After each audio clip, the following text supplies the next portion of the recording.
You've probably seen it, right? The manager who's always micromanaging, criticizing every little thing, or just blown up over small mistakes. It is so easy to just write them off as arrogant or on some kind of power trip. But what if there's something else going on? What if hiding behind all that anger is actually fear? That's the idea we're going to dig into today. And this quote from psychiatrist M. Scott Peck, it just nails it.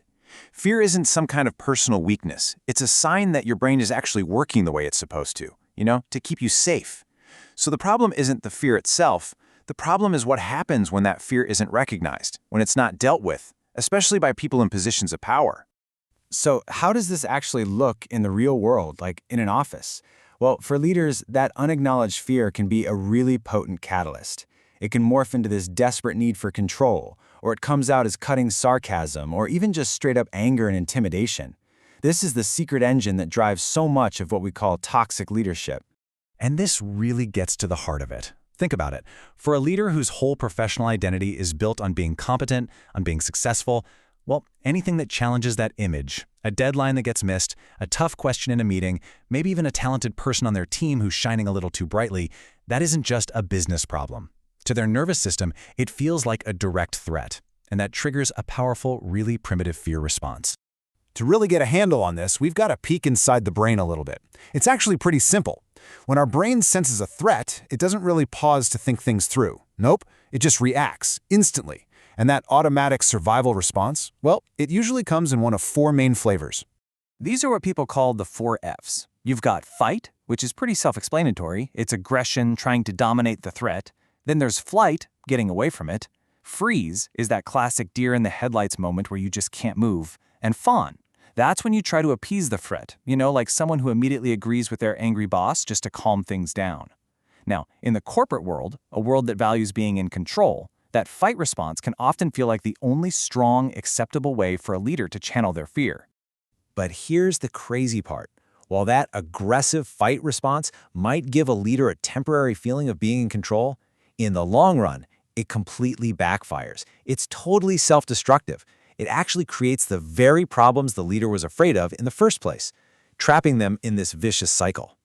This diagram here shows exactly how that cycle works. So let's follow it around. A leader perceives some kind of threat to their competence, right?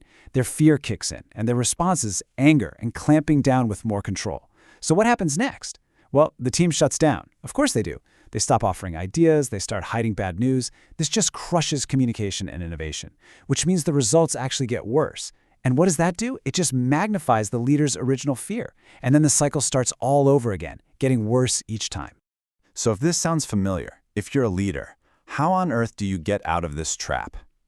The absolute first step is self-awareness. It's about being honest enough with yourself to ask, is my reaction really about this situation? Or is it being fueled by some deeper fear I haven't admitted to? Here's a pretty simple way to tell the difference. Ask yourself, is my anger selective? Does it only flare up when I'm under a ton of pressure or when certain projects or certain people are involved? If so, that's a huge sign that it might be driven by fear. Now, if the behavior is just constant all the time with everyone, it might be a different kind of interpersonal issue. But figuring out that specific pattern, that's the key to unlocking the whole thing. Okay, so breaking the pattern really comes down to 4 concrete steps. First, map your fears. You can't manage an emotion you refuse to even name. What are you actually afraid of losing? Second, get real feedback. You have to find a safe way for trusted colleagues to tell you the truth, not just what you want to hear. Third, take responsibility. Admitting you made a mistake doesn't make you look weak. It makes you look human, and that builds trust. And finally, number 4, recognize your body signals. That tight feeling in your chest, the clenched jaw, that's your early warning system. That's your chance to pause and choose to respond differently. And this is just so crucial.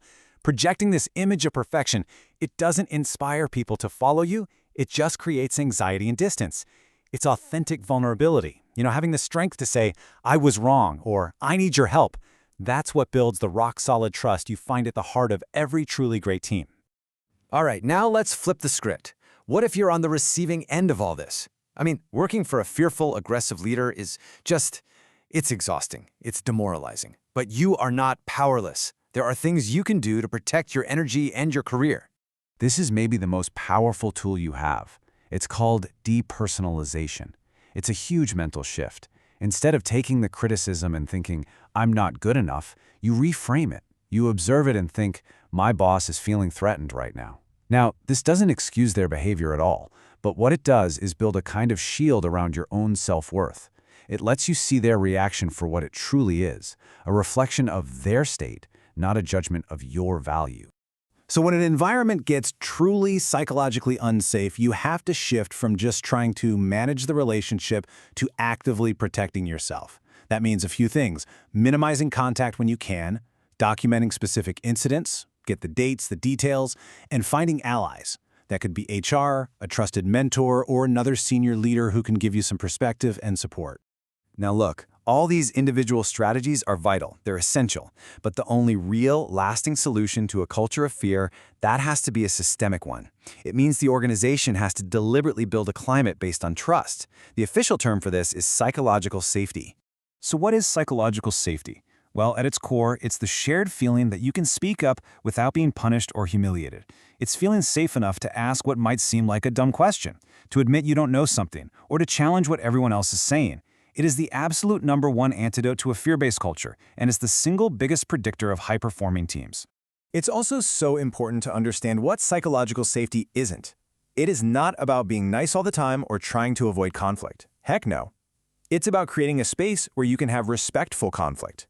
It's not about being comfortable all the time. Real growth is almost always uncomfortable. And it is definitely not about leaders who just agree with everyone. It's about building an environment where the truth can actually be told, safely. Ultimately, this whole thing comes back to one simple truth. Fear is not the problem. It's a non-negotiable part of being human. The real question, whether you're leading a team or you're part of one, is what do you choose to do with it? Because how you handle that fear, that's what makes all the difference.